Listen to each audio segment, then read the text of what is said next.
بسم اللہ الرحمن الرحیم۔ 5000 سال سے فلسطین کی سرزمین تاریخ، ایمان اور تہذیب کا مرکز رہی ہے۔ یہ وہ سرزمین ہے جہاں انبیاء اکرام نے زندگی گزاری، جہاں 3 بڑے مذاہب کی بنیاد پڑی اور جہاں ہر پتھر کے نیچے کہانیاں چھپی ہیں۔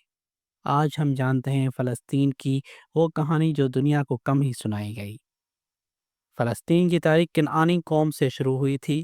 یہاں حضرت ابراہیم علیہ السلام، جنہیں تینوں مذاہب اسلام، عیسائیت اور یہودیت اپنا پیشوا مانتے ہیں، حضرت ابراہیم علیہ السلام نے حبرون الخلیل میں سکونت اختیار کی اور یہیں ان کی قبر واقع ہے، مسجد ابراہیمی میں۔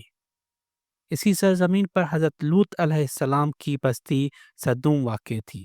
حضرت یعقوب، حضرت یوسف اور حضرت داؤد علیہ السلام جیسے جلیل القدر انبیاء بھی اس علاقے سے منسلک ہیں۔ حضرت داؤد نے یروشلم کو اپنا دارالحکومت بنایا۔ قبل مسیح میں رومی سلطنت نے فلسطین پر قبضہ کیا۔ اس دور میں حضرت عیسیٰ علیہ السلام کی پیدائش بیت لحم میں ہوئی۔ ان کی زندگی کے کئی اہم واقعات فلسطین میں پیش آئے۔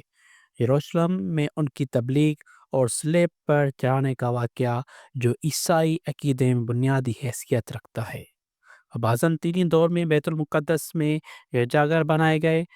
638 میں حضرت عمر فاروق رضی اللہ تعالیٰ عنہ نے یروشلم میں پرامن طریقے سے داخل ہو کر اسے اسلامی سلطنت کا حصہ بنایا۔ اس موقع پر بین المذاہب احترام کی مثال قائم کی گئی۔ حضرت عمر رضی اللہ تعالیٰ عنہ نے عیسائیوں کے چرچ میں نماز نہ پڑھ کر ان کے مقامات کو محفوظ رکھنے کی روایت ڈالی۔ اسی دور میں مسجد اقصیٰ اور قبۃ الصخرہ تعمیر ہوئے۔ قبۃ الصخرہ وہ مقام ہے جہاں سے مسلمان عقیدے کے مطابق حضرت محمد صلی اللہ علیہ وآلہ وسلم معراج پر تشریف لے گئے۔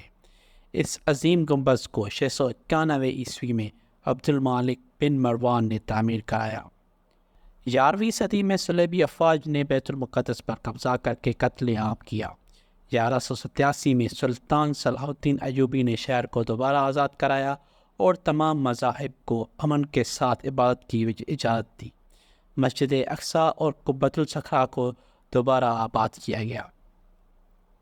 1516 سے فلسطین عثمانی سلطنت کا حصہ بنا۔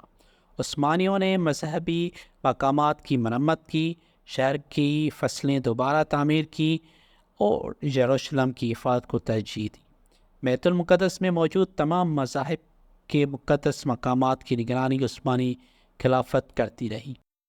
پہلی جنگ عظیم کے بعد فلسطین برطانوی قبضے میں چلا گیا۔ 1917 میں بلفور اعلامیہ نے یہاں کے عرب اور یہودی باشندوں کے درمیان تنازعات کی بنیاد رکھی۔ 1948 میں اسرائیل کے قیام کے بعد ہزاروں فلسطینیوں کو اپنے گھروں سے بے دخل ہونا پڑا۔ اس واقعے کو نکبہ کہا جاتا ہے۔ آج بھی مغربی کنارے، غزہ اور یروشلم میں لاکھوں فلسطینی اپنی شناخت اور حقوق کے لیے جدوجہد کر رہے ہیں۔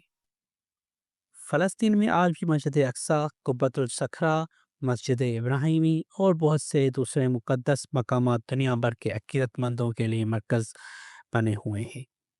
یہ سرزمین آج بھی ایمان، تاریخ اور امید کی علامت ہے۔